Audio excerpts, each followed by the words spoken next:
Wake up, I gotta go get it. Wake up, I gotta go get it. Yes, indeed. College Boys back in yo TV. We could say TV. We could say however you're How about listening. be politically correct? Right. However you are listening. College Podcast is back. Season 4, baby. Javaris Harris, Stacksdale Bridge. Was goody. Forever in the building. My brother, what's going on, man? Man, can't call it, man. Can't call it. Just glad football back and we rocking and rolling, man. We rocking and rolling. Season 4. Not season 4. I'm sorry. Week 0 is upon us. So I think I'm so excited to be back recording. As you see, we got we coming a little different this season. Got a little radio persona going on here. So we got a new mic set up here. So we trying this out for this season to see how we like it. I'm feeling it so far. It's gonna take some time getting used to dealing with a little mic gain situation here, and might grow on me. It's gonna grow on me. So we'll see how it goes. Also, before we start, ladies and gentlemen, if you have not heard the news, father of 2. Congratulations are in order. My brother here is now the father of a baby boy, a bouncing baby boy at that. So maybe you might see him here and there on the pod this season. We'll see. Maybe we'll see. Maybe it's up to the mother and father now. We not gonna pressure them into bringing him, but you might see him from time to time on the pod. Baby Genesis, man, I love that boy. Like keep my own. But yeah, man, we not gonna waste no time, bro. It has been a lot of happenings this off season for college football. But first things first, we gotta let y'all know, hey, continue to like, comment, and subscribe. Follow us on all social platforms at College Pod. But we not gonna waste no time, ladies and gentlemen. Here we go. Bro, let's talk about this Jayden Daniels LSU 5 situation. 3 + 2. I can't say the number. I might get fined. It's 4. Okay. You either get 4 or 6, but don't get 5. Don't get 5. That junk is crazy. You want the Joe Burrow treatment without the Joe Burrow numbers, bro. Like, my thing is that season that he came to LSU when he transferred from Arizona State. I mean, cool. It was a Heisman year for you, but y'all went like 9-3, and you lost to Georgia in the SEC championship that year. You know what I'm saying? Like, it's not really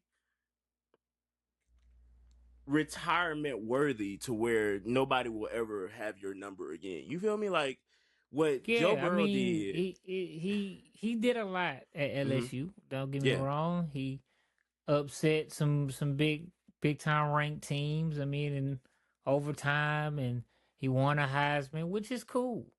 But it's at the team's discretion to retire your jersey. It's not like they don't have to retire. Auburn just retired Cam Newton's jersey, and he's arguably the best player that ever came through Auburn. And he's been out of Auburn for 10, 20, whatever amount of years. You know what I'm saying? He's retired from the NFL now. They just retired his jersey last season. So what do you know? So for me, it's like, bro, you didn't win no championship. You didn't lead arguably the best college football team in the history of college football. You didn't break records like Joe Burrow did. You know what I'm saying? Like, I mean, you didn't win a natty. Didn't even compete for a natty. So yes, you did some great things. You have a memorable resume, a great resume, but you didn't do anything that they deem jersey retirement worthy. You know what I'm saying? So I don't know. I guess he thinks he's bigger than what he is because, he had one great season in NFL, and then, his 2-year resume at LSU. So I mean, I don't know. Yeah. I just, it's weird because I don't necessarily think it's worthy of having this much controversy. I think it should have just been a, hey, you're not getting your jersey retired, and this kid is playing with 5 this season. You know what I'm saying? Like, it shouldn't have even went as far as it did with Right. all, everybody talking this, that, and the third. Like, he even made a statement and was like, yeah, sorry he had to get this far, this, that, and the third. Like, you mean to tell me you had to go in even as far as a cease and desist? Like, first off, Yeah. LSU has had what, 2 head coaches since you last played, if I'm not mistaken. It's been it was, I think he played under the one, it was geez, I forget his name now. He was literally just there. Les Miles? I could be wrong. Not Les Yeah. Miles. Yeah. Yeah, Les Miles. Good. So, you know what I'm saying? So it's the reins have been passed over. You know what I'm saying? So we've completely forgot about your tenure as No, quarterback I at mean, I LSU. wouldn't even say that. Like, it's not even about us forgetting or remembering. We know what you did. Mhm. We know what you did. You know what I'm saying? But if the school did not want to retire your jersey, then they didn't want to retire your jersey. Like, for you to have, to me, it just seems like he wants the treatment of what another great quarterback did at LSU, but he didn't accomplish what he accomplished. Like, there's been a lot of great players to come through LSU. Like, if any case, number 7 should be retired, but Yeah, people for still Leonard can wear Fournette. number 7. Yeah, You know what I'm saying? How many great players have worn number 7? Like, to me, it's a Fournette, temper tantrum. Like, Peterson. huh? I was saying Fournette, Peterson, Right, Honey Honey Badger. You know Badger. what I'm Like, I saying? mean, Yeah, we could go, the yeah. list goes on. You know what I'm saying? Like, Mm, LSU is a great school to play for, and that has yeah. had great talent come through there. You ain't you did something great with running the Heisman. You did great Mm. numbers, but other than that, what did you do to change the culture of the school or make people have eyes on your school? You know what I'm saying? Yeah. Like, yes, okay, you won a Heisman. Travis Hunter won a Heisman, but we don't talk about him. You know what I'm saying? We don't. I'm not saying that he shouldn't have his jersey retired, but I'm just saying we don't talk about his tenure in college as much. Mm, You know what I'm saying? Like, it's yeah. just okay. You won a Heisman, great season, move on. Because he didn't. I mean, as far as to me, Jayden Daniels didn't do enough for me to have his No. jersey retired. What did you do? Did you win a championship? Did you get close to winning a No. championship? Did you, you know, what did you do? What did you accomplish that made me say, "Hey, this is one of the greatest players to ever play at LSU"? No. I, And I, you and if we're being honest, he even got injured in that SEC championship game. Like, right, nothing, right. You nothing. I mean, granted, it was a very high scoring game. I you mean, had but one. You played there what 2 years, I think it was and a had year. one great season, one good season, one Yeah, I think it Heisman was a year. season. You know, Burrow played 2 years, had a Heisman season and a national championship, and went undefeated. Yeah. So, you know, I Yeah. mean, like, I'm not trying to compare players or And I whatever. mean, we're not going to discredit what Jayden Daniels did. I mean, Right. at LSU, but at the same time, that's a regular season. You know what I'm saying? Like, again, we probably would never see another season like um what was it, 2019 LSU, 2017, I can't forget, I The forget what year it was. 2019. Yeah, Yeah. 2019 LSU. Like, we will never see Right. that done again. So, Right. like, it's pointless to even be having this conversation. You know what I'm saying? Right. Like, Like, it's just it's pointless. to me it's a media grab. Like, it's Yeah, for sure. like, it gets people talking about, like, cuz why try to And, force a team to retire your jersey? and quite frankly, for it to even be happening this late on in the off season, right before we're starting the season, I'm gonna be honest with you. I don't even think Jayden Daniels really had a lot of say so in it. I feel like it was outsiders. And my thing is, realistically, why have we waited this long? While this man has been out of college now for what, 4 or 5 years now. Why is it just This is now his we're third. saying This will something? be his third season in NFL, so it'd be Even then, 3. why are we just now saying something now? You know, like that's just it's Cause there's no just time limit on when you get your jersey retired. Like some do it right after, yeah. some do it years later. Like it's at the school's But my discretion. thing is, regardless, retirement or not, like, why are we just now waiting to say something 3 years post college? Yeah, why is this kid freshman playing in my number 5 jersey that I won my Heisman in?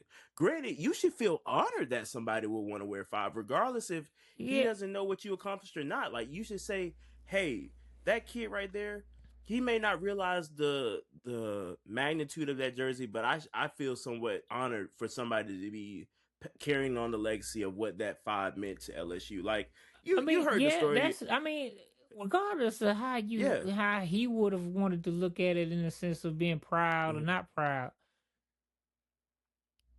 you didn't earn your jersey being retired. Like if No. they haven't retired it, they haven't retired it. Yeah. I don't And even again, think the kid wants to wear 5 because of you.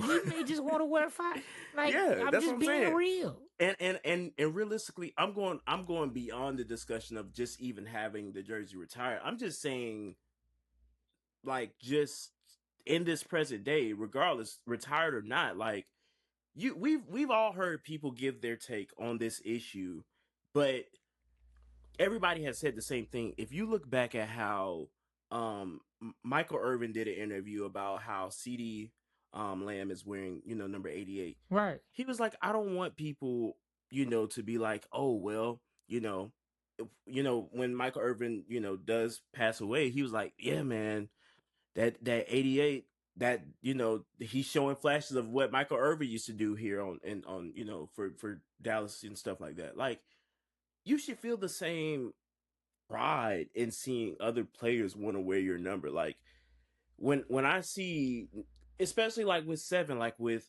when I see 7, different position players playing with number 7, like I'm reminded about how Honey Badger was out there, Patrick Peterson, Leonard Fournette. You know what I'm saying? Like, I see flashes How of impactful were you? This is one what hundred percent, one like hundred to me, percent. like even with what you saying, I'm not trying to cut you off, but even if you wanted your jersey retired Mhm. or you know, that is an option. That is at the school's discretion first. They come to you and say, "We want to retire his jersey, but we want to make sure." If they don't want to do it, then they don't want to do it. Right. When you think of the number 7, period, the first thing you think of is Michael Vick. Universally across the board, he didn't win a championship, but he was so impactful to the game of football. Everybody wanted to wear number 7 because of him. Hmm. You know what I'm saying? He didn't get his jersey retired. You know, and he was to me one of the most influential and impactful players. I had number 7. I wanted number 7 because of it. Everybody wanted it because of him.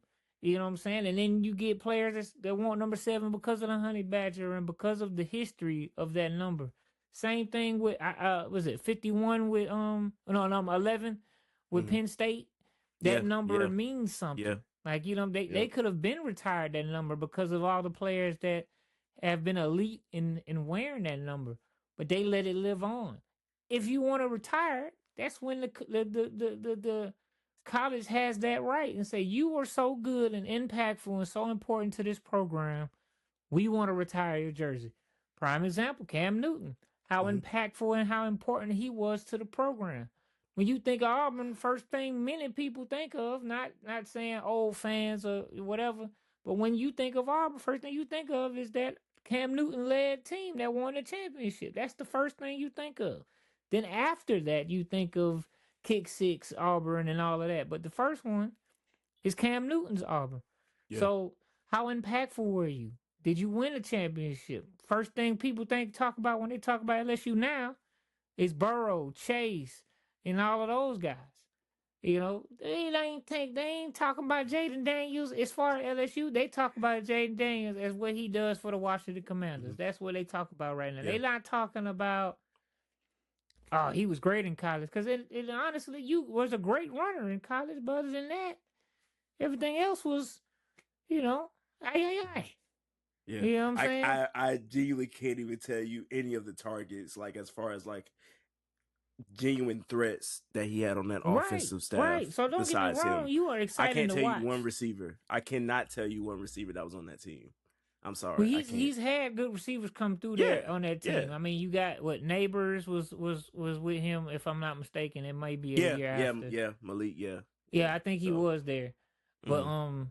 I mean, you've had good receivers that he's had good receivers. Don't get me wrong, but what people remember about him was the running. Yeah, That's what they think about. Well, don't get me wrong, he's a great running quarterback, and he's a good quarterback. mm-hmm. And he was a good quarterback in college. But jersey retirement worthy? For me, I don't think so. Like, I mean, I really don't think so. Like, I yeah, mean, yes, you won a Heisman. That's beautiful. But you're not like the first one to win a Heisman at LSU. You know what I'm mm-hmm. saying? Had there not been a Joe Burrow, maybe we say, hey, okay, this is probably, somebody, like, you know what I'm saying? To me, he had a great college career at LSU, but he didn't have a legendary, like, Burrow had a legendary run that second season. That was legendary. If you're gonna go out, you want your jersey retired. That's how you go out, undefeated. You put up all the points, had all the passing yards, everything. You have one of the most dominant teams, especially on the offensive side of the ball. That's how you get your jersey retired. To me.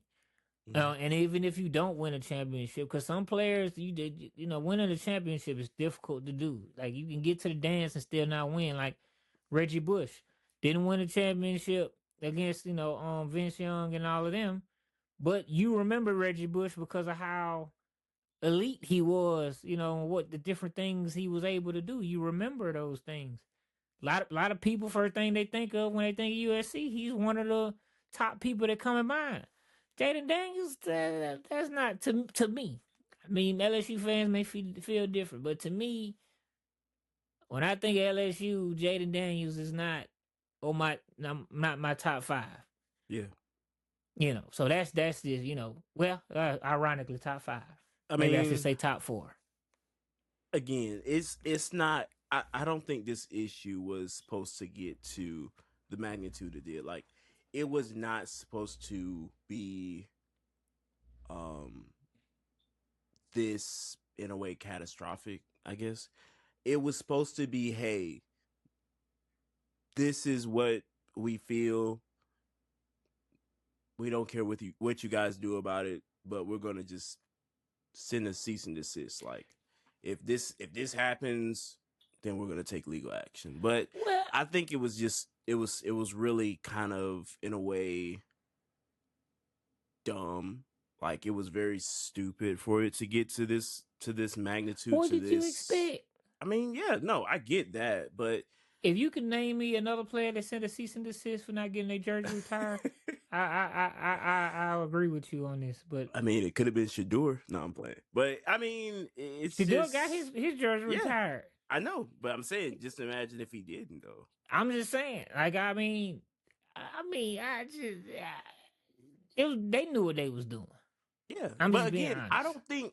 I do not think Jayden truly had. Jayden may not have done. Yeah, that's what I'm saying. It was his he camp. to me, and He this doesn't is care. He doesn't care. It was a I don't it was think a I money don't I grab. personally don't think I think it's his team. Yeah, that's what. Yeah, That's what I think. I it was a think money Jayden grab. Daniels just cares about football. It's 3 years later.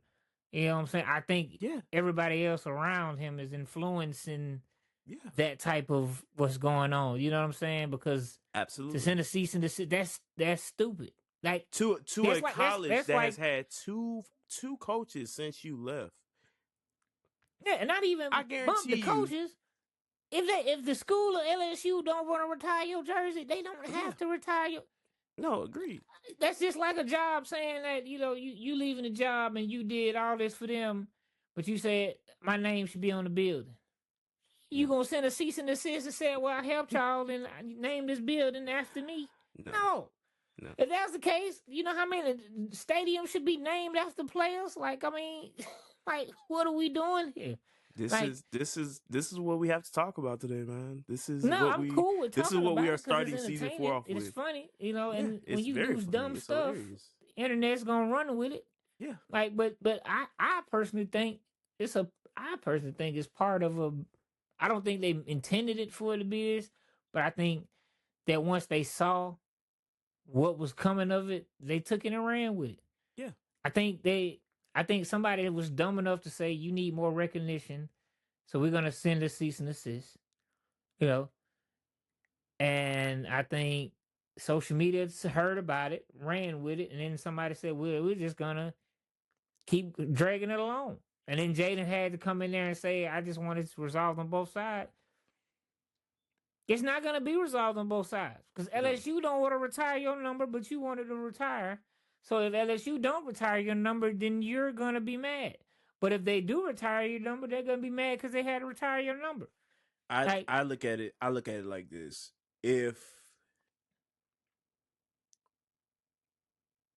I've played for a team, right, and I've put up these numbers, whatever, and I put up numbers to have me, you know, Heisman qualified, whatever case may be, and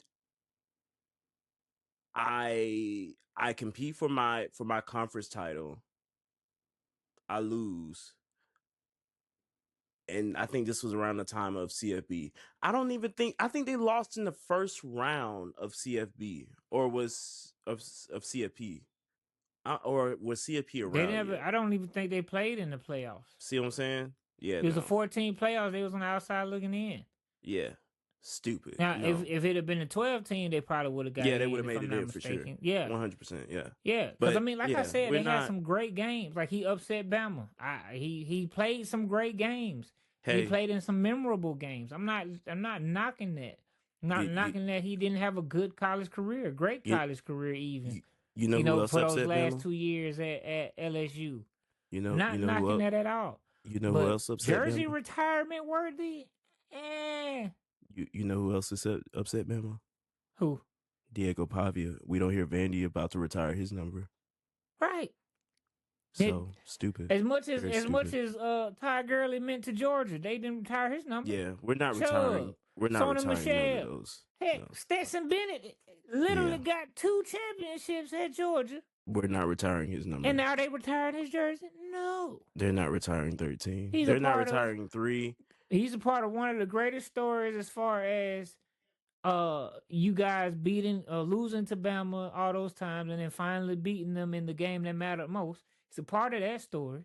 Then the next year he's a part of the undefeated, you know what I'm saying, Yeah. and the biggest win margin, you know. So he got 2 championships back to back. Georgia hadn't won a championship since 1900s or whatever. And they still ain't retired his jersey. But yet Jayden Daniels just automatically feels that he should be in the conversation for jersey retirement. After Joe Burrow just won a championship 2019 and a Heisman. It's stupid. I mean, you can count plenty of times where LSU has won a championship or competed to win a championship. So, and you didn't do either. You didn't win one. You didn't compete for one. You had some upsets, but I mean, if there was an award for the greatest regular season, maybe. But there's an award. Oh, there is an award for that. Getting to the freaking playoffs and winning the national championship. God, I just what are we doing? Like, either you gonna be Jesus on earth on the football field, or you're gonna be very good and win a championship, and then they retire your jersey that way. But there's no in between. It's either you're good and you win a championship, or you're Or Jesus on the football field. You know what I'm saying? And either you win one or you don't. But if you're Jesus on the football field, then okay, cool. Prime example, Reggie Bush, Jesus on the football field. Didn't win a championship that year. But good grace alive, that joker was great. Yeah. You know what I'm saying? Mhm. Like, we remember that. I So agree. it's either you going to be super elite or you're going to be good and win a championship or both. Yeah, But it's no in between. yeah. You I can't just think be very good and then not win a championship. I just being honest. again, I could not believe when I saw this headline pop up. I was like, are we joking? Like, are we I serious? laughed. Are we serious, or are we I like laughed. actually wanting to make this a headline because nothing else is going on in college football right now? Like, are we genuinely about to make this a headline to give people And it to get just people so talking? happens And that it it's just so about happened LSU. that's how we start off season 4. Right. Because I mean, of course, people have been asking for our thoughts and opinions on it, but at the same time, ladies and gentlemen, don't give into it because you see how quickly it just kind of just blew over and just went under the rug. Like everybody's just like, all right, well, cease and desist. Jayden makes his statement, and now everybody's just like, well, all right, that was okay. Like nobody Right. And cares. did you see Like when his nobody response cares. was the Nobody most media cares. controlled Yeah. response ever? You didn't even This address the same people that said, what. "Hey, let's see if we can get your jersey retired," are now making you a statement to where you're like, Right, "All right, right, and it's not even it saying was like, stupid yo, to do that." he didn't even give an explanation as to why he felt like his jersey should be retired or why nobody deserved to wear that number. He didn't even. He didn't He give literally nothing. He said, didn't say I anything. apologize. I didn't want to get this far. Hopefully, both sides could come to a resolution." You Not didn't even say, not "Oh man, him. I did this at LSU. I did this. This treatment is unfair. Burrow got this. Me and him had arguably the same stats, near stats, or whatever. I should be having my jersey retired." You didn't even fight for your jersey to be Mind retired in the you, statement. he didn't say him specifically or personally. He said his side and LSU side. He said, "I'm out of it. I don't care My anymore." point Like exactly. it's I read it's straight it's through not that mess even of a goddamn it's media train tape. He didn't it's even above type that. me. Somebody sent it to him and he just It's posted it. it's above me, okay? I don't even care Yeah, anymore. Like them Joker went to I Chat don't want to deal GPT with and it. said, "Give me the most media trained Yeah, response to absolutely. this." I don't care anymore. Man, That's that junk is the dumbest thing ever. Now, if you just trying to get people talking about your name so your name start buzzing, job man. well done. Because everybody's talking about it. But This is crazy. if Let's you might got some screws loose for real if you think you gonna send a cease and desist and have a team, you know what I'm saying, retire your jersey. yeah, Man, bump that, man. absolutely. And Yeah. again, we don't have anything against Jayden Daniels.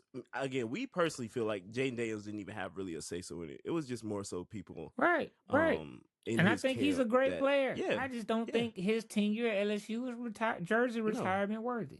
No. And I would die Again, on I that hill. can't I the only thing I remember from that season was Georgia and I'm not even like no bias was Georgia beating them in the SEC I mean, championship. there's some bias, but It's not bias. It's not eh, bias. It's not bias at all. It's no bias. But literally with the it's no Georgia shirt bias. on. It's no bias. It's no bias. I'm not even I trying to be still got biased. beef with Kirby, but I It's still no rock with bias. him at the same But time. But anyway, I don't remember anything from that season but I that. remember that season in particular because that's, if I'm not mistaken, that's the year he upset Bama Yeah. with the overtime Mhm. run in and stuff. Like, so the season, he had a great season that year. Don't get me wrong. He had a great season that year. And Mhm. even in the SEC championship, it was not bad initially, Then he got hurt. but it got ugly. You know what I'm saying? Yeah, Because, because he got hurt. And then the backup that was came one of in. those teams. That year Yeah. was one of those teams. That was still one of those teams. The defensive, at least, was still had that dog in them. No pun intended. You know what I'm saying? So but still, like, you had great moments in a good season. Yes, you won Heisman. Cool. Yeah. You had great moments, and at the time, compared to everybody else, to me, it was really nobody else that stood out. Because had it been, to me, any other players that were like super separating themselves or whatever, I personally think he wouldn't have won it. But I think him being in the SEC, he put up the numbers he put up. I think that works for him. And in the Mhm. games that he won off the off the strength of his legs, you know, it helped. Like you Yeah. beating Bama, which was, that one. I think if I'm not mistaken, it's one of the games that kind of knocked him out or whatever. Um, you know, so he had moments in there what it helped you, but if I'm saying that, if I'm sitting here saying that that season or any of his 2 seasons were like memorable in the sense of like, yeah, this is probably one of the best quarterbacks that's ever came through LSU. Absolutely not. Absolutely not. Like, would I say he's a good player that's came through LSU? Yes. I mean, it's a bunch of great players that have came through Yeah, I LSU. mean, we can name 5 off rip that went to the NFL and has had and still having great careers. Yeah, But yeah. on both sides of the ball, LSU is a school that sells itself. So we know the talent that the state of Louisiana has. We know the talent that LSU brings in every year. You know what I'm saying? We all know that. Mhm. But for me to say that Jayden Daniels is the best quarterback or one of the best quarterbacks to ever come through, No, I mean, yeah. I might just for Now the we fun of it. comparing I the might just, quarterbacks they've had of late outside of Joe Burrow. Yeah, I I can might rock just with put, that. I might put Garrett Nussmeier in front of Jayden No, Daniels. no, no, No, okay, no, all right. no, Well, we'll leave it there. no, no, We'll, no, no. we'll leave it there. That's a little too far. All right. Well, that's enough of that. Let's talk about the next big thing going on right now is all these players returning back to college football. So if you guys have not been up to date, due to a recent court ruling and temporary restraining or allowing certain players to regain eligibility to return back to college football, if players clear waivers and their contract is terminated, they will not remain under the NFL control. Instead, he as in the player has an agreement to play for the college of their choosing for the 2026 season. But since they were undrafted initially and they're reverting their college eligibility via the unprecedented legal loophole, they may go through the normal NFL process again, which means they can get drafted again, or they can go through the NFL process to be drafted or go undrafted, whatever the case may be. And so they will not remain. Basically, me and Stacks had the question. So would that NFL team still own the rights of that college football player? While they remain under the college football year or whatever. So the answer is no. So they will go back through the NFL process again. Now, this is the funny part. Earlier this week, we had 2 conferences, both the Big Ten, who was first, and then the SEC, both come out with judgments as saying, hey, there will be no NFL player, no NBA player, no WNBA player, no golf player, none of that to regain eligibility and come back to college. Once they leave and declare, they're gone. Like, none of that. So me and Stacks basically were kind of having the discussion off mic or whatever. Like, do we feel like this should have been where college players were able to, return back? And me personally, I felt like if if that player didn't really do too hot in training camp and did and pretty much weren't going to make the final cuts for the NFL season, then so what? So be it. But granted, now looking back on it, you got like people my age. I'm 27 that are going back playing with kids fresh out of high school. That's just I don't know, twin. I don't know. No, Like I I mean ain't it's too 2 keen sides on to it every now. coin. Now, to me, the restriction should be like if it's your junior year or your senior year, you decide to come out or Yeah. whatever, and then it don't go well for you, and you don't get picked up by the team. To me, you should have that option to go back. Just because for me, I mean, and it could just be my own morals or whatever. Mhm. I just think that is a risk and it's been you, and we've seen it several times before. It's you can be think that people can be saying, okay, you're gonna be this pick, this pick, this pick, whatever, and you say, okay, well, I have no choice. Okay, I'm gonna go ahead and lock in, Mm. and then that team cuts you. Now you're back at square one, and you have nothing. You're literally left to pick up the pieces. Like it's the NFL in any professional league or whatever in any professional sport, you're literally competing for your job every day, right? It's not like you just showing up and you got a steady check, you do your job, you keep your job. No, you know what I'm saying. If they find somebody better than you, then you're gone. So for me, I think they should have that ability. Now, I think it definitely should be rules. I think that if for one, if you've declared and you've used up your eligibility already, obviously you can't come back. For instance, like if you used what is it, 4 years, 5 years, whatever it is, and you declare you can't come back. Now, if you are a junior or whatever and you still have eligibility, I personally think you should be able to come back for that 1 year to because now um you for one, you've seen what it's like to try out professionally. Two, you're not just thrown to the wolves. You know what I'm saying? Like now you have options.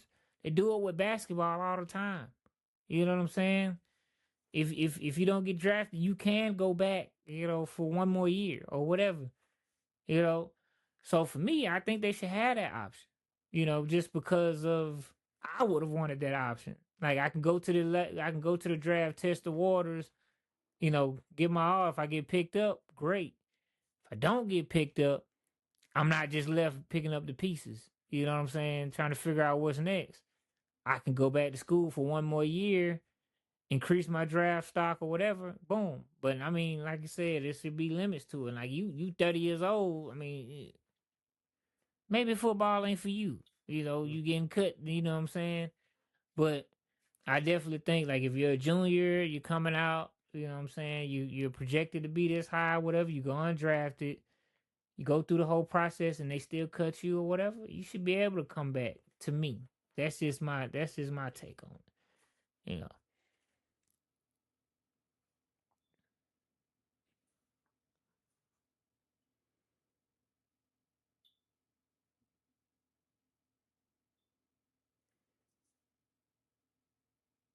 But yeah, so I mean, I just think that would be helpful to the players if we let them come back for at least one more year if they have eligibility left.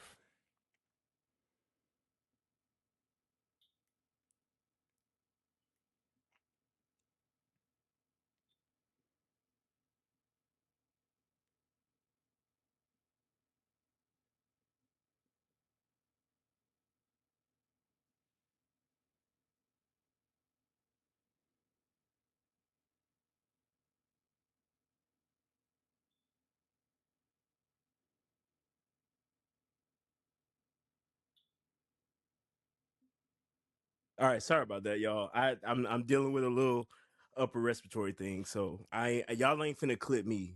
You catch me, my nose running. So, but to Stack's point, yeah, like I definitely agree and understand with what Stack's point is.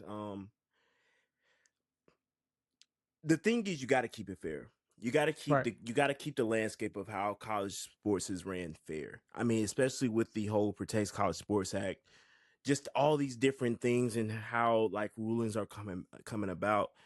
Everything has to. You got to keep the playing field fair. Like especially with the COVID year, and allowing kids to have that extra year or whatever. Cool.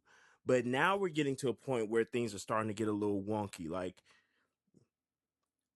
it's becoming too much. And me personally, I'm glad Big Ten and SEC stepped in and said, "Hey, nah, we're not doing that." Once they leave, once they declare, once they write, put that signature on that paper, That's it. No more. And granted, me personally, I feel like the few people that did just get their eligibility reinstated to play really should be told, hey, you know what?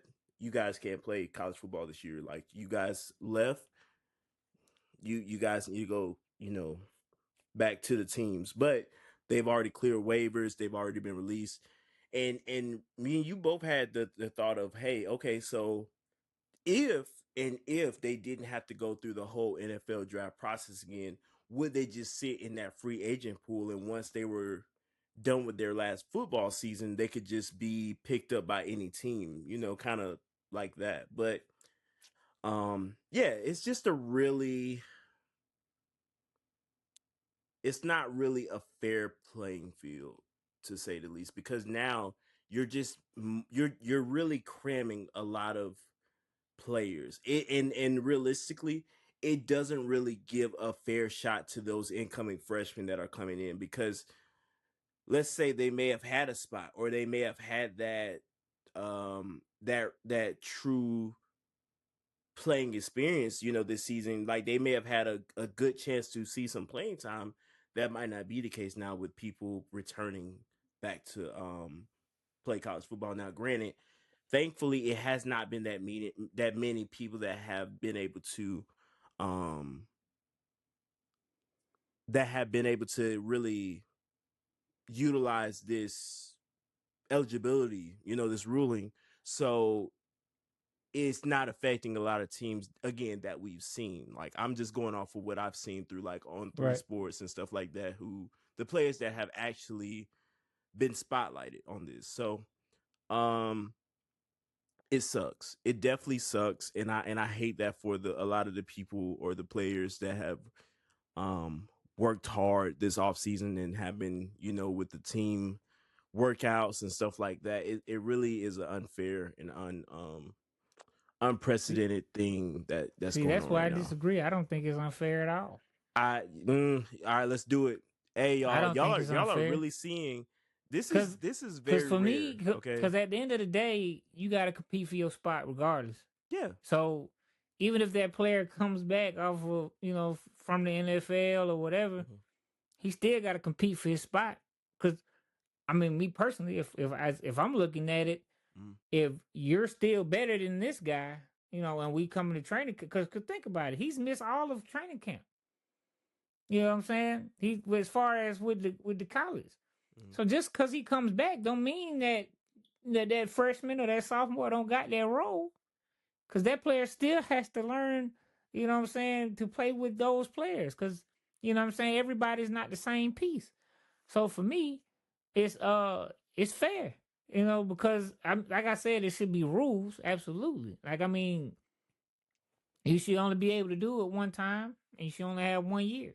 But for me, I just have seen where you thought you, like, for example, we with Shador, they thought that he was gonna go first round. You know what I'm saying, or second round or whatever, but he ended up going fourth. So when you go somebody that don't have that last name, then you get the fifth, sixth, seventh, eighth round, whatever. You ain't guaranteed a spot at all. You know what I'm saying? Because the only time you really kind of sort of guarantee the spot is if you go first round. Anything after that, it's like it's shaky. So it's playing Russian roulette with your life, basically. Like you know what I'm saying. You're a junior. You felt like you've played good enough. Everybody tells you that, hey, this is good enough for me to play in the to be drafted this high. But we've seen on draft day where things can change based off of team needs.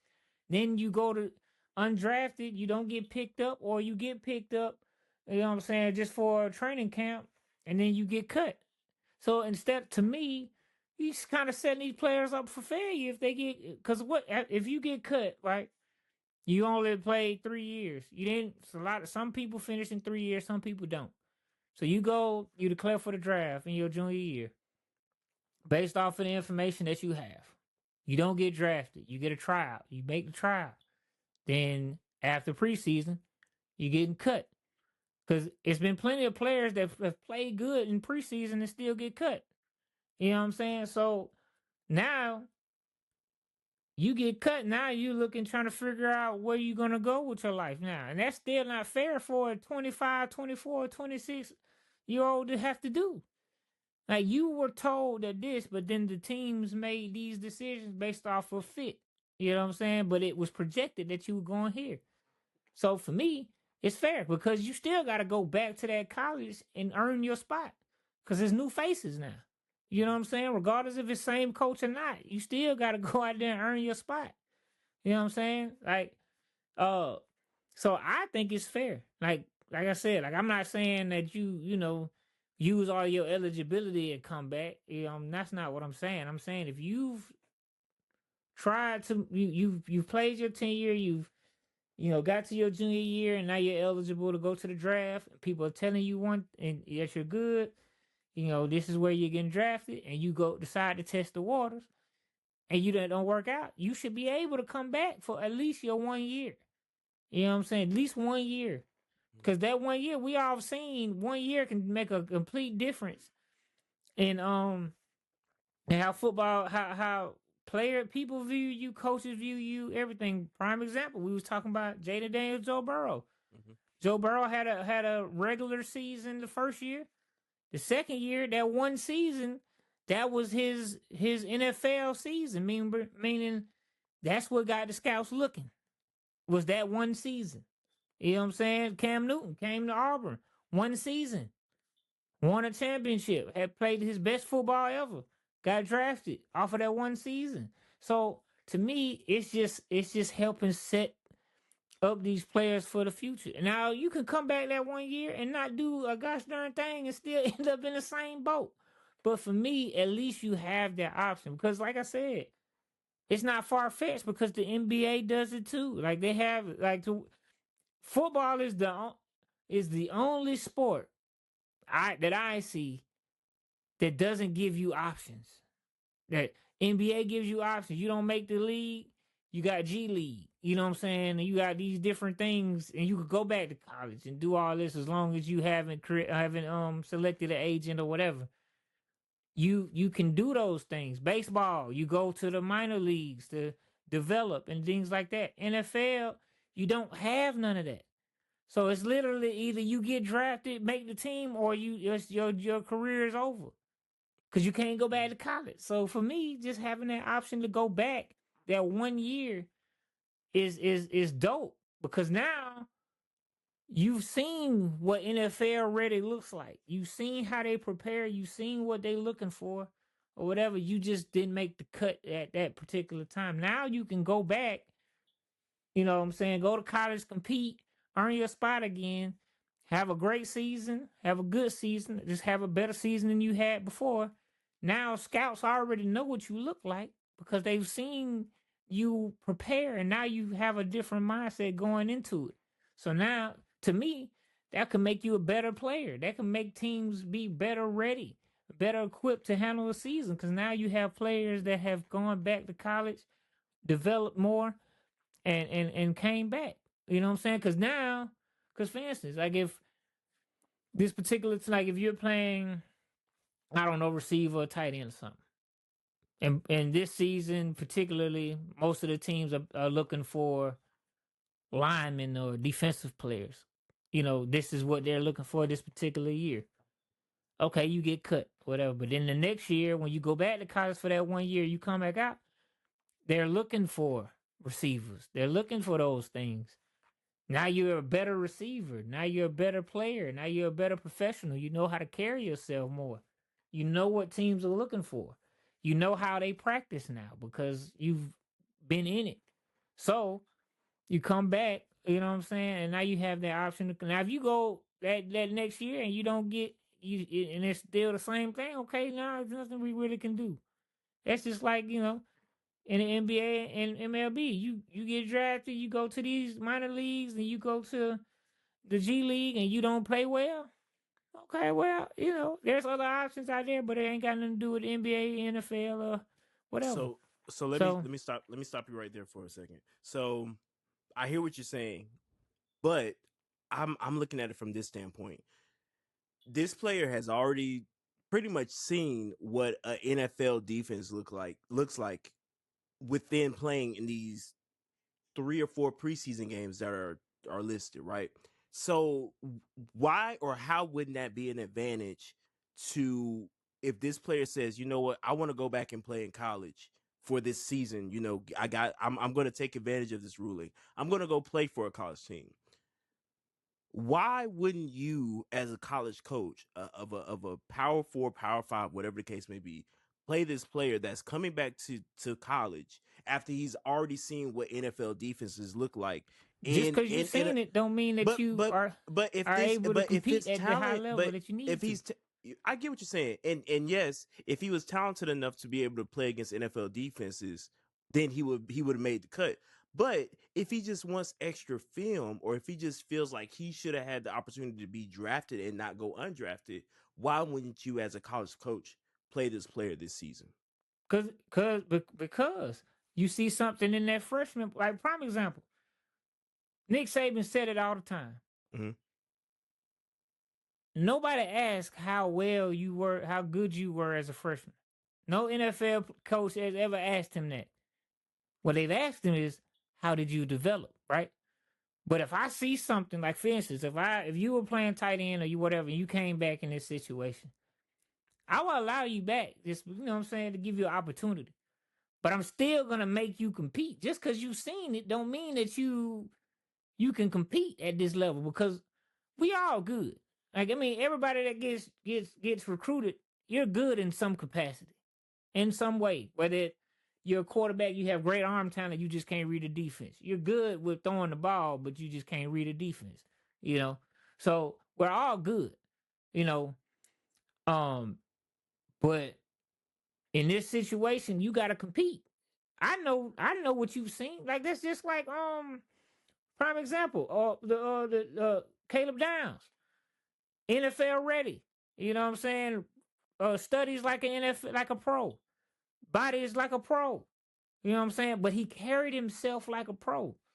He never played against NFL offenses and different things like that, but he studied like a pro. The mindset was there. So if you telling me as a freshman, if you already got that, and then I got somebody else coming in playing that same position that's seen it, but it hasn't registered in his mind how to put that together yet, I'm gonna start the freshman. Because I know that he can develop into something. I've seen what you are, but let's see how you compete. You know, because in the NFL, you don't think that veteran players are competing against rookies daily? Like, you know what I'm saying? Veteran quarterbacks is competing with rookie quarterbacks daily to keep their spot. Wide receiver, same thing. So they're making everything else like the NFL in college sports, where the players are getting paid these millions of dollars. So, you know what I'm saying? If you're going to do it, treat it as such. You know what I'm saying? Like, you know, if they have the ability to come back, you know what I'm saying? Yes, they've seen those things. That don't mean that this player is better than this player. How well are you when you have to compete? You know what I'm saying? Now, not saying that this player is not good at competing. He just might have got cut. They might have just had enough people, or there might not have been a need for that spot at that time. We don't know the scenario. I'm just saying, if you're going to say make it fair, to me, that's fair. Because at one point, that freshman might be in that predicament. You know what I'm saying? You just never know. How many busts have we had? And then how many success stories have we had with players? You know what I'm saying? How many players were great in college but went undrafted? Or how many players were good in college but went undrafted? Like, that has a toll on a player's psyche, like a person's psyche. That's just like, would you throw your kid to the wolves? No.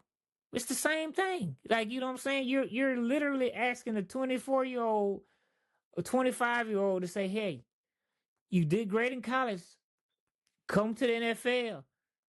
But we don't know if you're going to be here, you know, in 2 months. That's just like you going to your job and you saying, I'm going to go to my job, but I don't know if they're going to fire me or hire me today, tomorrow, or next week. You know how hard that would be for your mindset? Because now you don't have no other option. Yeah. You know what I'm saying? So, and we grown. So just imagine a 20-something-year-old coming and doing that, trying to chase his dream. I'm just saying it's fair to give them the option. Mhm. Many people might not look at it like that. I just saying give them the option.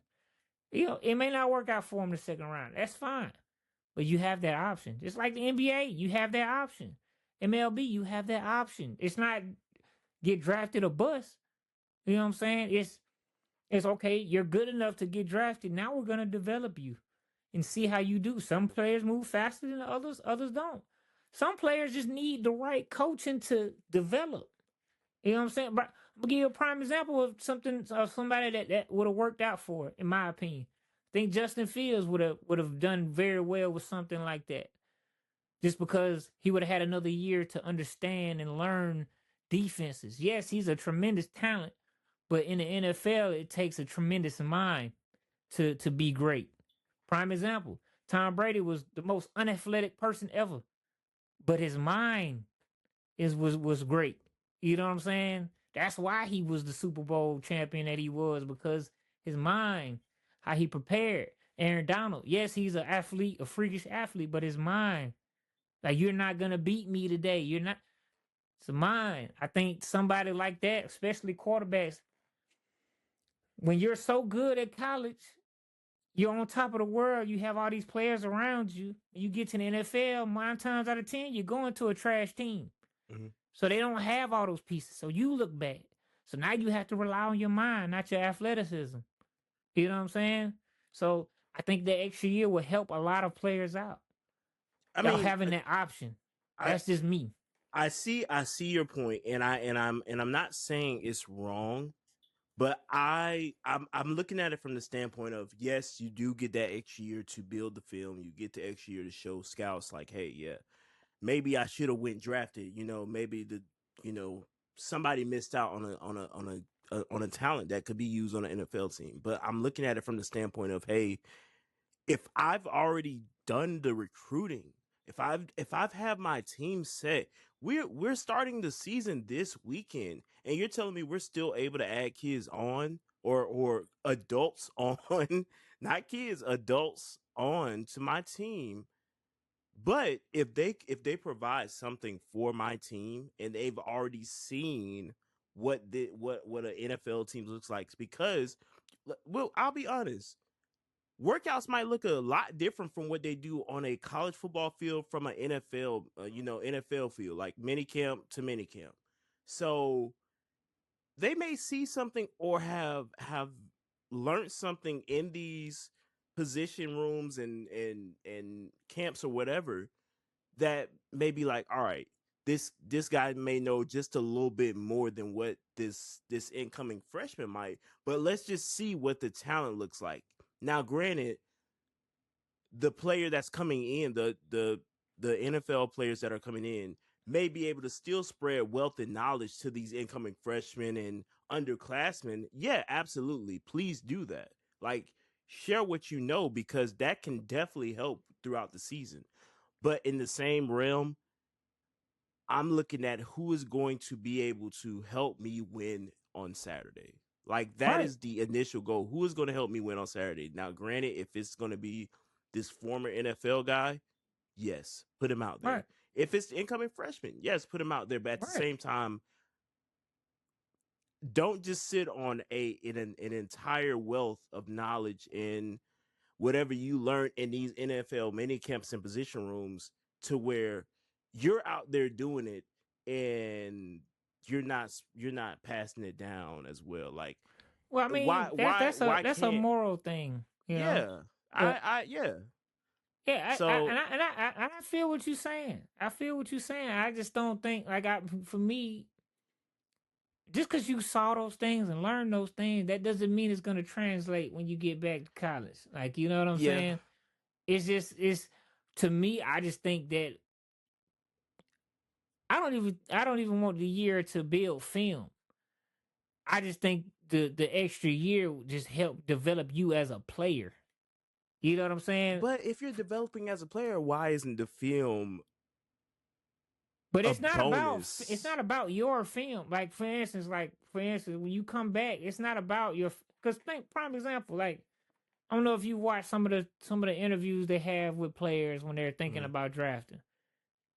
A lot of times they don't look at what your film. They ask about your mind. They ask Mhm. about, what do you see when you see this coverage? When you have it, I'm gonna give you the play. You recite it back to me. How do you remember? Can you command the offense? Can you So it's call off all mental. these plays? Because NFL plays are overly exaggerated in my Yeah. opinion. You know what I'm Yeah. saying? But they do that so that it's hard for them to steal signals and stuff. So as a player, as a coach, or as a player, that's what we want to learn. We want Yeah. to. It's so We've it's seen freakishly. you're literally saying it's mental. It's just a mental thing. Right. Football is, Okay. is to me is all mental. Yes, you Yeah. have people that are freakish athletes. Yes, Mhm. don't get me wrong. I played against some of them. I've seen some of them. But it's mental. Yeah. The best players are the ones that have the physical gifts and the ones that have the mental gifts, like the Ray Lewises of the world. Mhm. Like, he was strong, he was fast, but his mental. He studied the other opponents. He could tell you what Peyton Manning was doing because he studied those guys. It's mental. Because in college you rely more so, because think about it. You come from high school where you could be just the best high school in the region and your team is just dominant. You're just going off pure athleticism. College, it's a little more mental because now you have class and you have schedule to keep. You know what I'm saying? And then you have social media with you have to train yourself to be in the media and different things like that. So you're training to become a professional, but it's still your physical abilities. The ones that get it up here early in college are the ones that have long careers in the NFL. Mhm. Like, just think about it. Think about it. Like look. Just think about how many players um have gone through the NFL. It's just mental. It's mental. How can you mentally withstand? Because football has got to be mental because you literally growing at a grown man full speed. Y'all coming at each other. Who's gonna win? It's not. It's literally, you may be bigger than me. I may be smaller than you. But if my mindset is stronger than yours, I'm gonna win this battle. Mhm. You know what I'm saying? Like, or if you give me all you got, one play, you blow it up, but I'm coming at you for 109 plays. Who really won? Okay, you won one out of 109. So it's mental. Everything in football is mental. Yes, there's a physical aspect of it, but most of it's mental. Like, how do you prepare? How do you go through adversity and different things like that? But what I'm saying that to say is that extra year can help you learn how to prepare and how to and because you don't see that part until you get to the league. You know what I'm Mhm. saying? From what I gather, uh, most players, because they've been praised as this high athlete, they've relied on their legs and different things like that and all of that. But then you see how people prepare in the NFL. So then you take that back to college and then you develop yourself. You see the areas you need to work on. Because I would die on the hill that it's not about the talent that you have, it's how your talent has been coached up. So I'm a firm believer that great coaches um and great players go hand in hand. Just because you're like, I don't want to take nothing away from Ed, but outside of that 2019 season, he had decent players, but he didn't do a great job of coaching those years when they lost to Troy and Mhm. all of that. But then he got talented players, then super talented players, and then took them over the hump. But if you got a great coach and you got talented players, you get a Nick Saban. You know what I'm saying? So, but if you can have somebody, if you can go to the NFL, come back that one year and prepare and just understand what all it takes. That's, to me, that development of that part, Yeah. the mental aspect. I think that extra year helps. And and I know people are gonna be like, well, you should have just stayed in college that extra year instead of declaring. Well, if I know that if I've been told that I'm gonna probably get drafted in the second round or first round or whatever, then why would I stay? You know what Mhm. I'm saying? If I've been told my draft stock is great, why would I stay? Just like on a college football game, when you get to your junior year, after that, what did the coach say? Your draft stock is high. You should Right, go right. to the NFL. I don't think you should come back. But we would be glad to open the offer for you to come back. Well, how you gonna give me the option if I can't got the option? Right, You know right. what I'm saying? Yeah. So it's literally you're playing Russian roulette with your life because Mhm. you don't know for a fact that you're gonna be getting drafted what you got drafted. The number one pick don't even know that he's going number one for sure Mhm. until it gets closer to that time. You know what I'm saying? How many number one picks got knocked down to number two and number three based off of team needs? You just don't know until you get closer to that time. I'm just saying, give the players an option to come back. Just 1 year to come back, develop. You know what I'm saying? And do all that. You've seen how it is to prepare to be a professional. You come back, you develop 1 more year. Maybe it's just one or two things that were off that you needed to fix. Now you can come back and develop that instead of going, they cutting you and then you just like, I'm waiting around doing workouts, you know what I'm saying? But you don't have that coach to develop that. Because it's one thing seeing you run routes in practice and doing cone drills and stuff like that, but to see and doing stuff in real time in a real game, those are things that's harder to fix than it would be if you were in the actual program. You know what I'm saying? Because y'all can watch the film, y'all can rewind it back, slow it down, put the pointer there, see what you did wrong.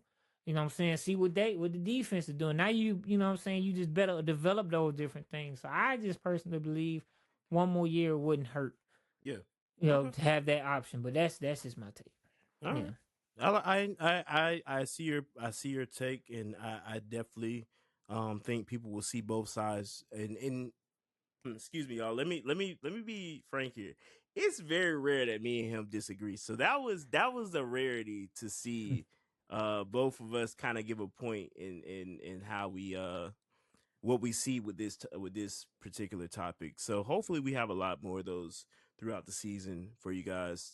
Just a little in depth into how we're feeling and what we're thinking. So we already are within an hour of this. I'm having a blast. I don't know about y'all, but I'm having fun, and I hope that Absolutely. y'all are enjoying this as well, because we are going to jump into a little bit of a funner topic that I enjoy. It's a little bit of early season discussion. We're going to talk about some national championship contenders. We're going to talk about some conference championship contenders. We're going to talk about college playoff contenders. We're going to talk about dark horse Heisman contenders. And we're just going to talk about contention here. We're going to talk about the contenders and what we think could potentially happen for this season. So without further ado, let's jump into some early season discussion here. So I'm gonna be honest here.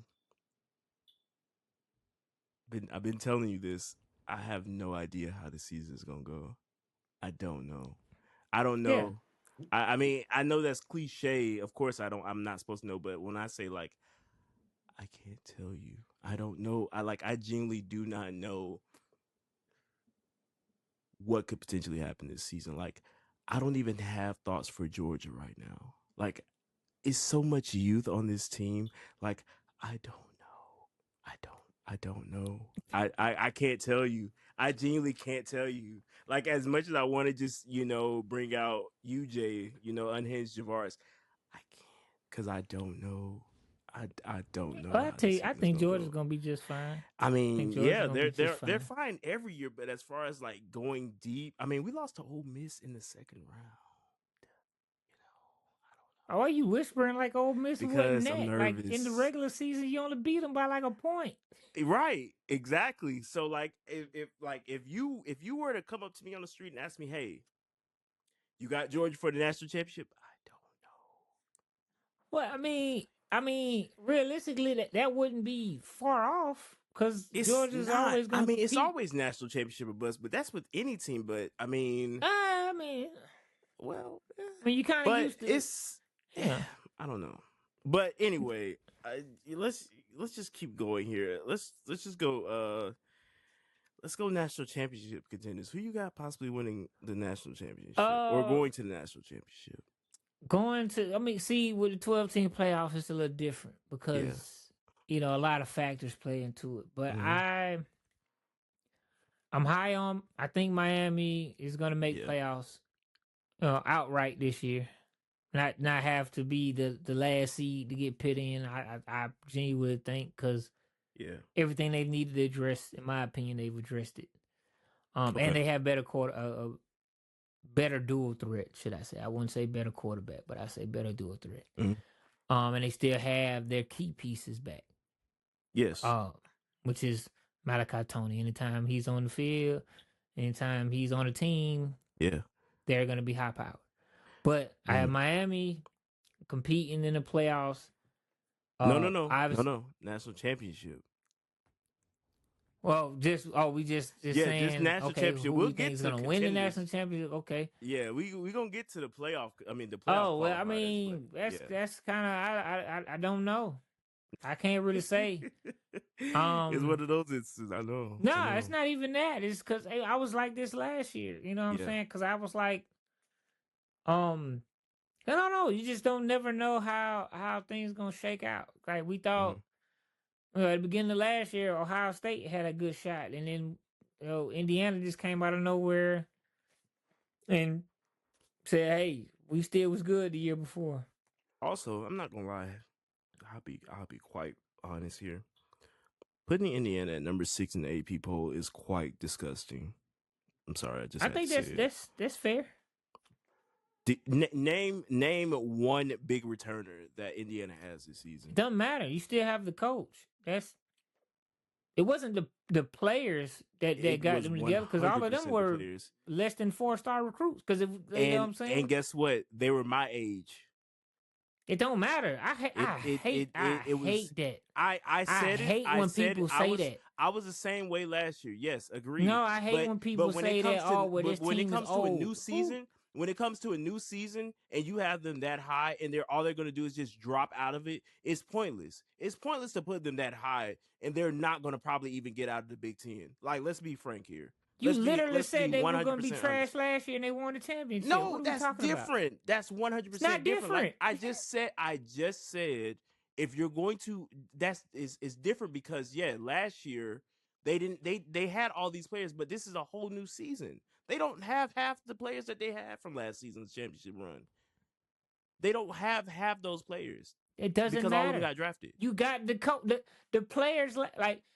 Indiana is one of the that's just like saying when Saban used to lose all his players that he shouldn't be ranked top 10. He was the piece. Kurt Cinetti is the piece. Yes, okay, cool, but please tell me you literally just said Georgia got all these freshmen and young players. Kirk Cignati to Nick Saban, correct? You said what? You're not comparing Kirk Cignati to Nick Saban, correct? Yes. You're not. Saban is the standard. Yes, Kurt Cignati just did what Saban never did. Kurt Cignati won 1 championship with no 5 stars, bro. That's fine. That's perfectly fine. Name me another coach that's done that.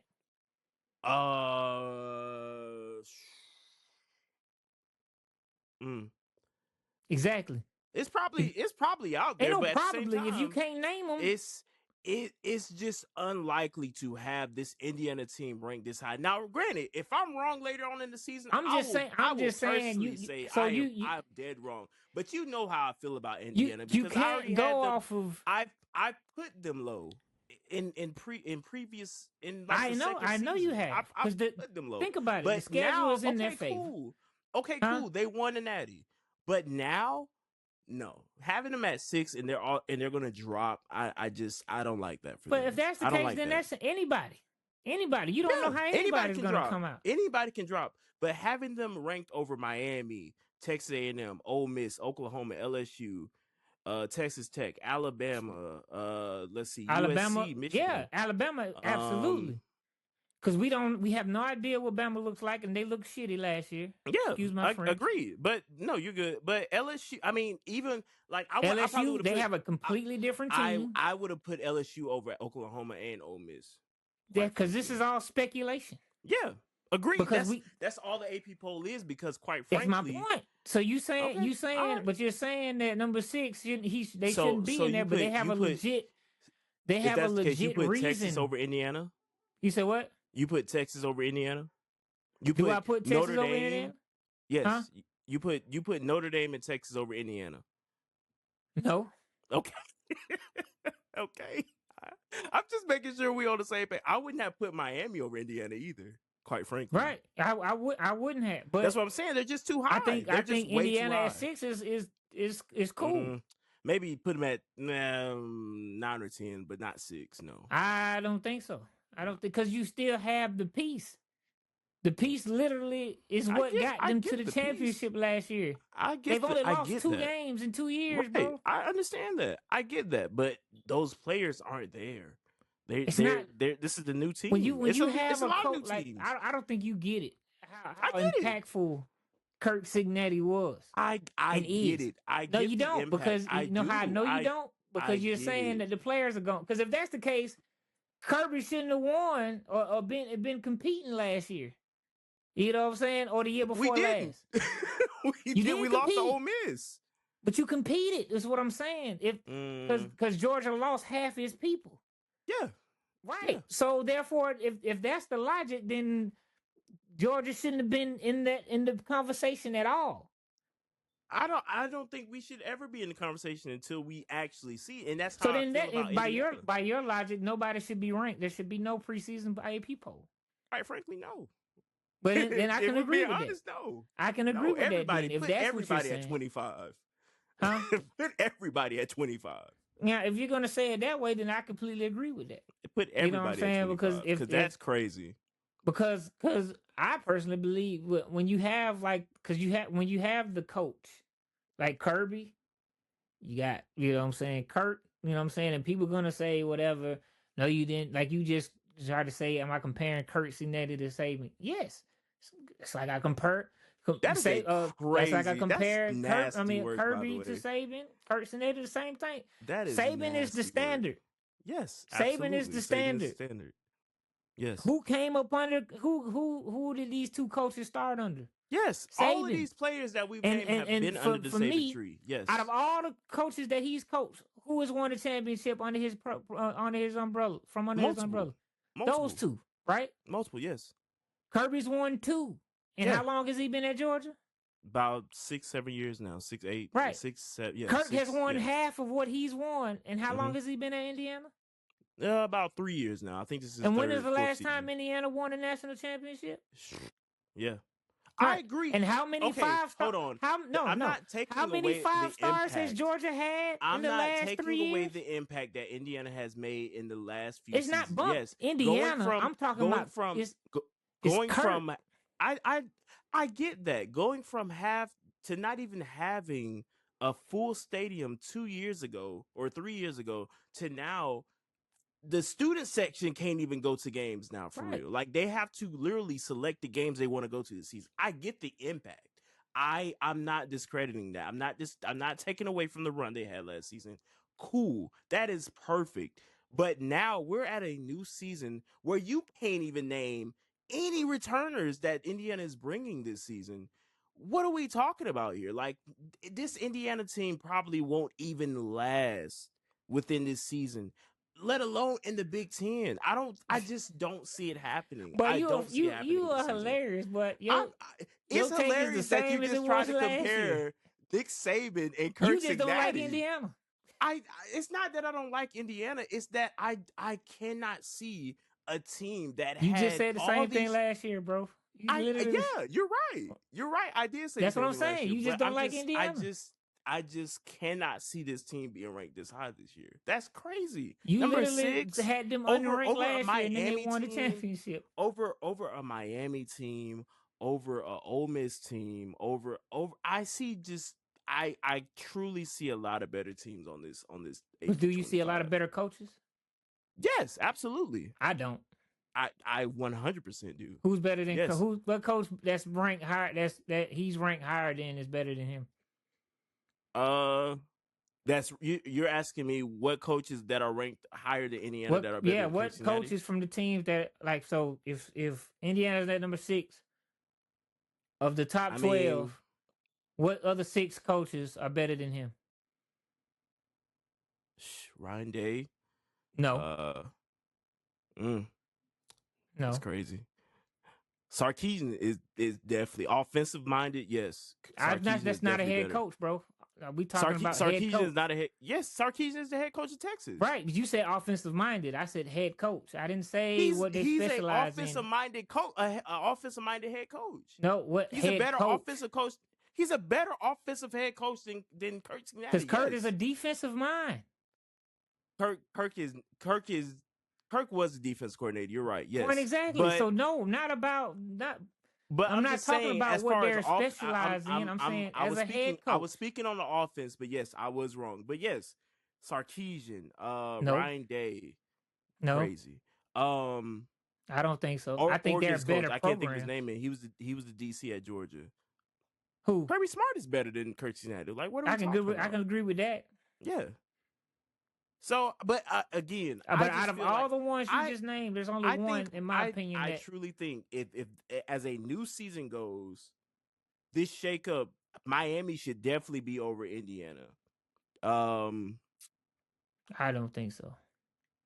Miami should definitely be over Indiana. I disagree, but you know, these supposed that's probably the only one realistically. If I'm being honest, Miami should be over Indiana. Like I wouldn't drop Indiana all the way out, but Indiana should not be that high, bar none. No, Indiana should not be that. You just going based off because you haven't seen them before. This Dude, crazy part of me. If you can name, it don't matter who I can name. I couldn't name you nobody from last year's team except for Mendoza, but they won the championship because they had what? Kirk Cincinnati, which is what? A great head coach. I pray to God that we return back to this combo. I'm fine with it, but I'm just saying that and I want this, and when we see this happening, I want this to go for seasons. Like I want this to be the season thing where it's because you literally said the same thing about them last year. If we're going to look at it how, if we're going to look at how AP or whatever, how AP is listing this, bro.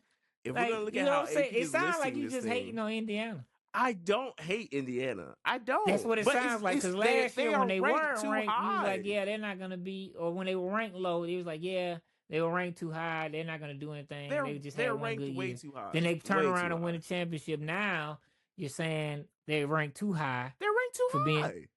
For being number 6. Too high. I will say it again. They are ranked. It's just like you got like this. Just keep it a spade. You hate Indiana. If there was any team that I could hate, it would not be Indiana. The way you give Bama more praise than Indiana right now. If there was any other team that I could hate, and it's not even that I hate the Big Ten. Like the Big Ten has been showing out. The Big Ten has represented in the national championship for the last 3 or 4 years now. It hasn't been the SEC, but if there was any team that I could hate, it would not be Indiana for sure. But that's the one that you've been hating on the last 2 years. Because I'm stating a point. Because they're ranked too high, I hate them. But you said it twice. You said it twice when they weren't ranked top 10. You said it when they were ranked top 10. So that to me, that's hate. That's hate. And when they won a natty, I said, okay, cool. That's good for you guys. I'm happy y'all won. And but then now, went right back to saying, season. Next year's not going to be anything. Mendoza is not there. The wide out that they had is not there. I don't think Roman Hamby is not there. The 25, 24-year-olds that they had running their defense is the same is not thing there. of all of college football. High. You reload every year.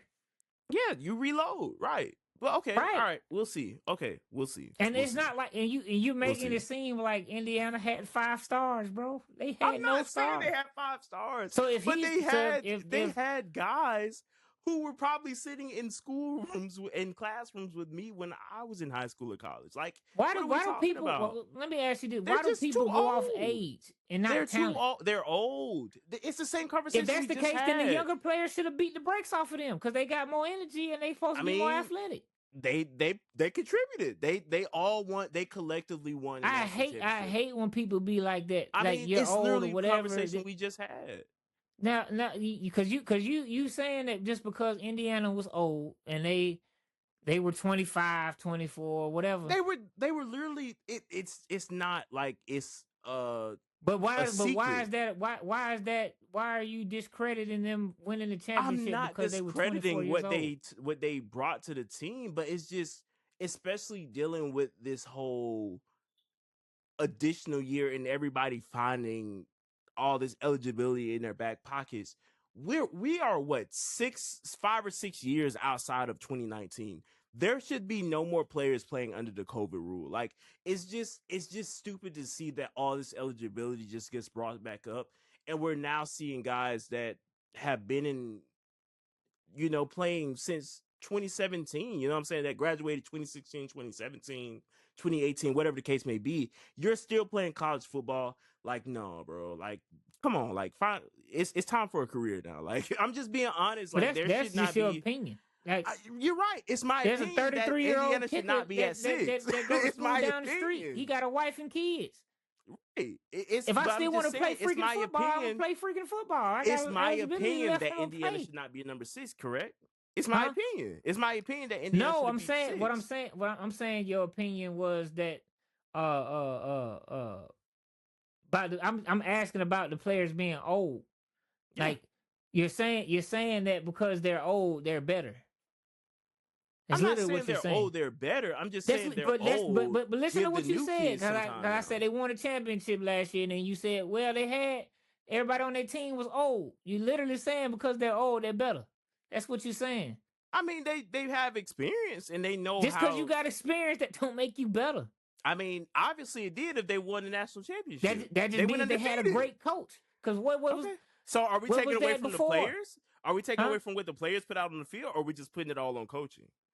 When you have great coaching, that makes you a better player. And the players still have to go out there and perform, correct? But a coach has to bring it out of them. I'm not taking away from what Kirk Cincinnati did. I'm not saying that he's better than Nick Saban. I didn't say he was better than Nick Saban. I know that. I'm just saying, but Nick Saban is the standard. And everybody else is chasing that. Yeah. Does he have Saban tendency? Absolutely. Does Kirby have Saban tendency? Absolutely. I'm just saying. Well, he's been in Indiana 3 years now. Let's be real here. Anybody that falls under the Nick Saban tree is probably going to have tendencies of Nick Saban. Yeah, absolutely. No.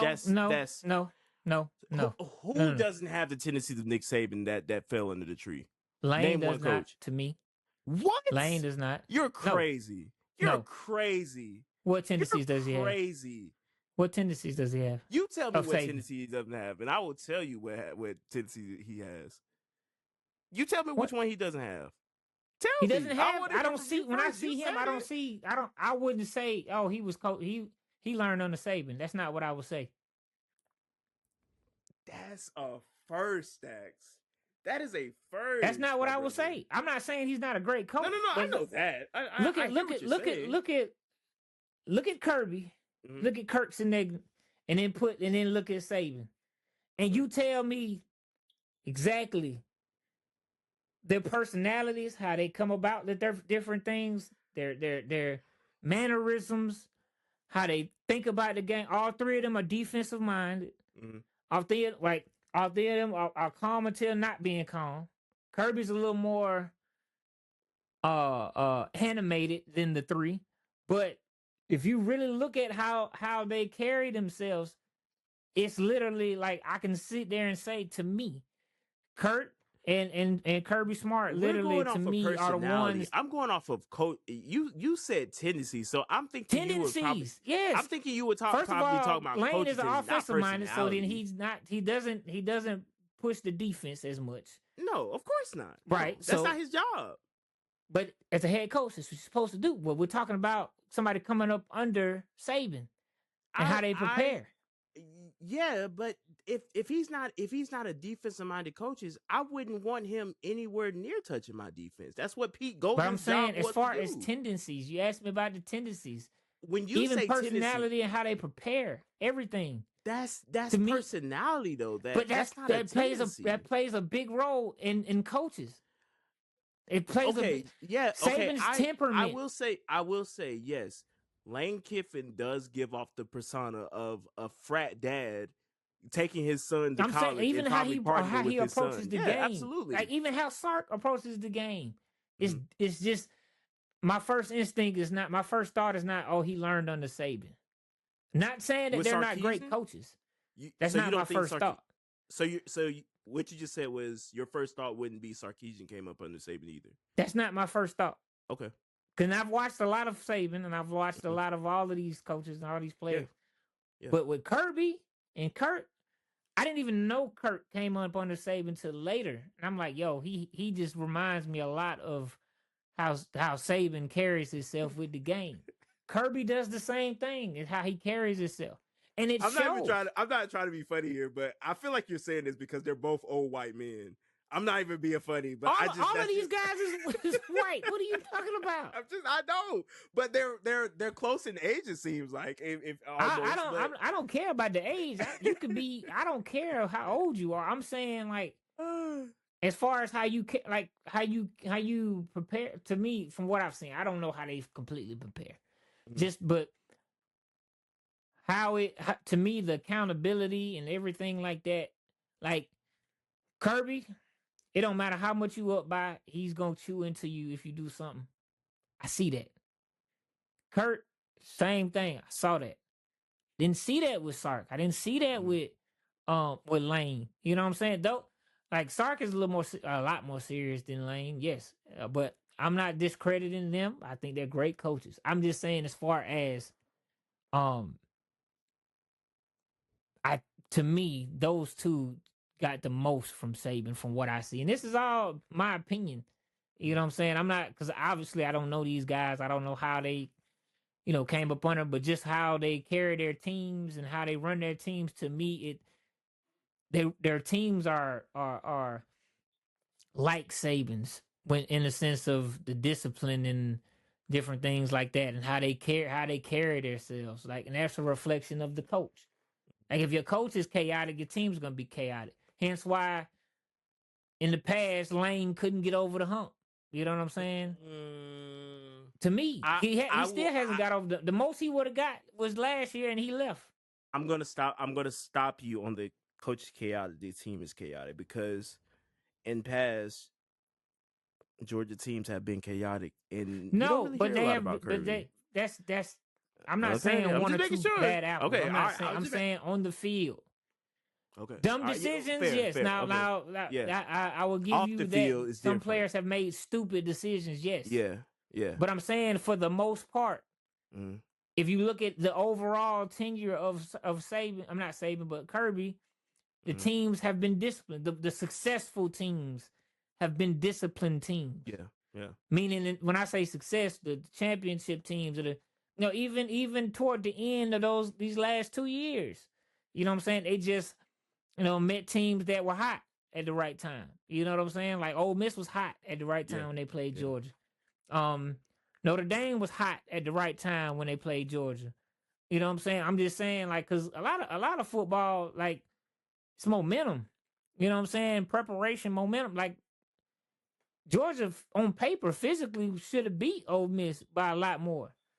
And same thing when they played Notre Dame. But both of those teams got hot at the right time. Like it all started coming together at the right time. You know what I'm saying? Like that's just a spade, and that's not coaching. That's not just coaching. It's partially coaching, but that's just your team gelling together at the right time. Like those two championship teams, they were already jailed from the jump. Like yes, they had some mishaps, but for the most part, they was like you. Like when you saw Georgia coming, you like, yo, bro, these guys don't play. And every time people talk about practices at Georgia, they talk about them just like they talk about Saban practices. You know what I'm saying? Like that's what I mean when I say, and it shows too, because those two are the most successful if you think about it out of the Saban tree. You know what I'm saying? That's why I'm saying like it's how they carry their teams. You know what I'm saying? But and I mean I'm not saying that some stuff didn't fall through the cracks or whatever. I'm just saying like as far as like what exudes. Like I see Saban and Kirby, I see Saban and Kurt Sinetti, but when I see Sark, I see Sark. When I see Lane, I see Lane. You know what I'm saying? Now he might have took some stuff from Saban that and made it his own. I'm not saying that, but when I see them, I see them. When I see Kurt and Kirby, I see Saban a lot. That's just me. That's just me though. You know what I'm saying? because them two may have just studied him more.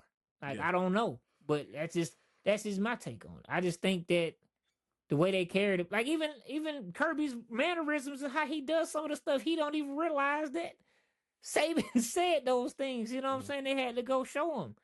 I just think that they were so locked into how he was running things, and they took notes. The student became the teacher type of vibe. You know what I'm saying? Yeah. That's what I think. You There's know, nothing wrong with that. I mean, and sometimes when you've been around people for so long, you do start to pick up on some of the things that they may do, and right. how they may carry themselves and stuff like that. That's fine, but the biggest thing is, I think time will tell. Time will Oh, tell. absolutely. And I'm again, not saying that Indiana's gonna be the championship team they for were sure, last year. I'm just saying for that you sure. gotta put some respect and the fact that they got their coach, they still got their coach back. Yes, I think it goes to show when you have to pretty much like dang near lock your students out from attending games because like the ticket demand itself is so high. That says everything. Like, I'm not taking anything away from Indiana. I think Indiana is a great team. It's just, what are we going to see? If I mean, are they even going to qualify for the college football playoffs this season? We don't know, and I'm not going to sit here and say, yeah, I just know they are. I just told you, I don't even know if if Georgia is even going to lose 3 games this season. Quite frankly, I think they might. So I don't know. I really don't know what could genuinely happen this season. But as far as what I'm seeing right now with this AP top 25, it's all out of whack. So that's just my opinion. No, I And mean people are that's gonna feel fair. differently. That's fair. So I it just be thought like you that was hating sometimes. on Indiana a little bit. No, That's no, no, all. no, no, no, no, no, no. If again, there are other teams that hate And I'm sure than you hate them Indiana. too. But Absolutely, the I hate Indiana them. hate is real. No, no, no, no, no. I Oh, don't it's hate real. Indiana.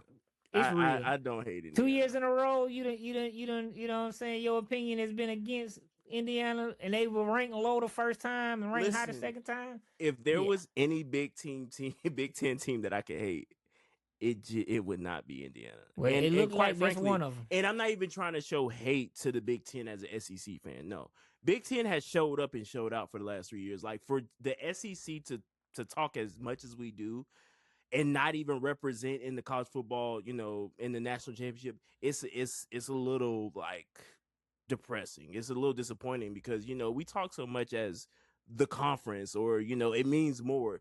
It I hasn't stopped talking. showed. Yeah, you know what I'm saying? At a I ain't point, gonna you just lie.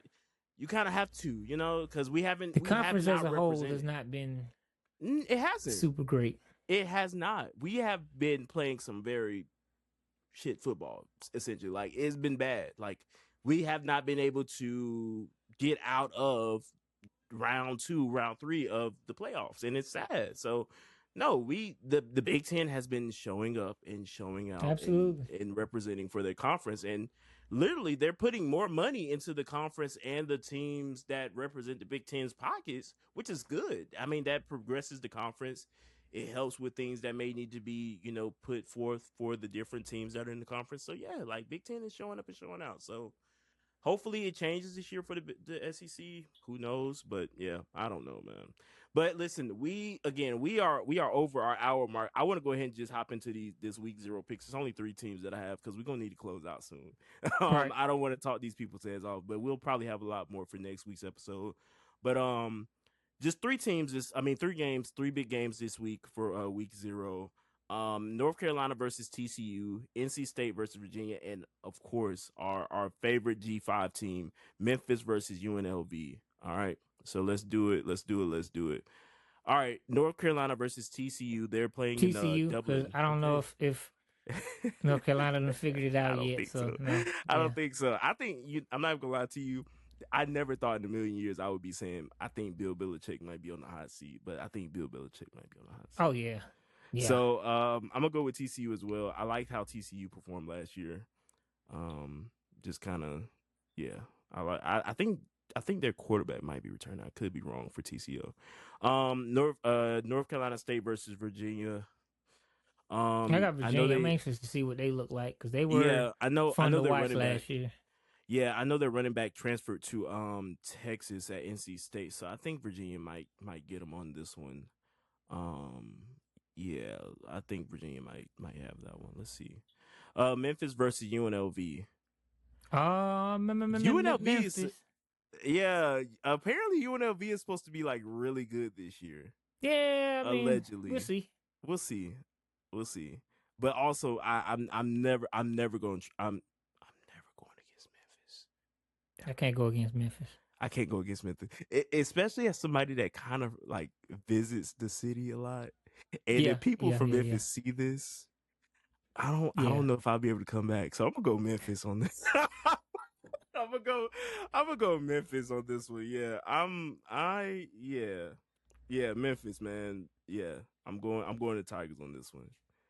All right, that was a good one, man. I think a lot of people are going to enjoy this one, and hopefully they come back for next week because I think we got something cooking for next week, especially with our teams playing. We'll Exactly. have a We lot even more. picked a dark horse for this Yeah, year. we didn't pick any of that, so we'll get into that next week. We had some really good, interesting topics to talk we can about. rapid fire them Jones real quick.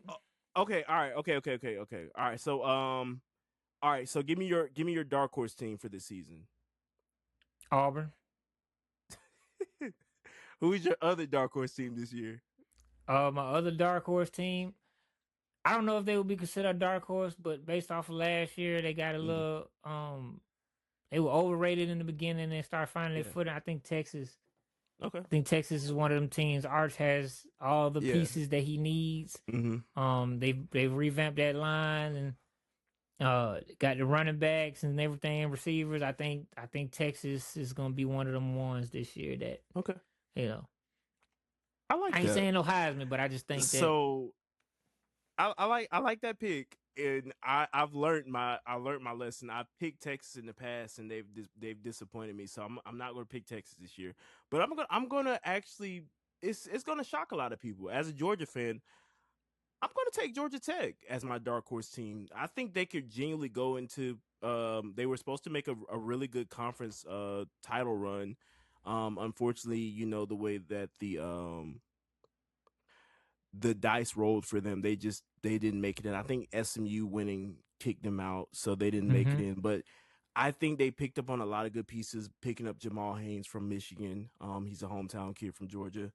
And so I think he'll definitely make a good run. They also got Fernando Mendoza's brother as quarterback this year. So I think Georgia Tech will definitely be possibly That's a good pick. A dark horse this year. And they still got their coach too. Yes, I think he's a dang good coach that absolutely don't get 100%. the recognition he deserves. He's done a great job with that program, man. Yeah, for sure. So yeah, I think we'll get into a lot more predictions next week. You know, kind of get more people. You know, look over some more things to give to you all for the official week 1 of college football. But yeah, man, thank y'all so much for hanging out with us for over an hour. It feels like it ain't even feel like it. It is over an hour. Absolutely. And yeah, this has been a great season 4 preview for you guys. I'm just excited. I'm ready to. I always say that I'm excited when we start a new season, but I'm genuinely excited about this season of College Couch, and I'm just excited to give you guys more analysis and things like that. Yeah, man, I'm just excited. Continue to like, share, subscribe, as I said in the beginning, and follow us on all social. We're on TikTok, Facebook, Instagram, Twitter, YouTube, Spotify, MySpace, Your Space, Our Space. Yeah, I get to say it. Stacks, my brother, take us home, man. Hey, man, appreciate y'all for rocking with us, man. Season 4, we back. Let's see if Javaris's statements by Indiana gonna come true. Nah, just kidding. Hey, man, tell your friend, tell your cousin, tell their auntie, the grandmama, them. College Couch Podcast is where it's at, man. Like, share, subscribe. Tell your people. Hey, we out of here. We got bills to pay. Wake up, I gotta go get it.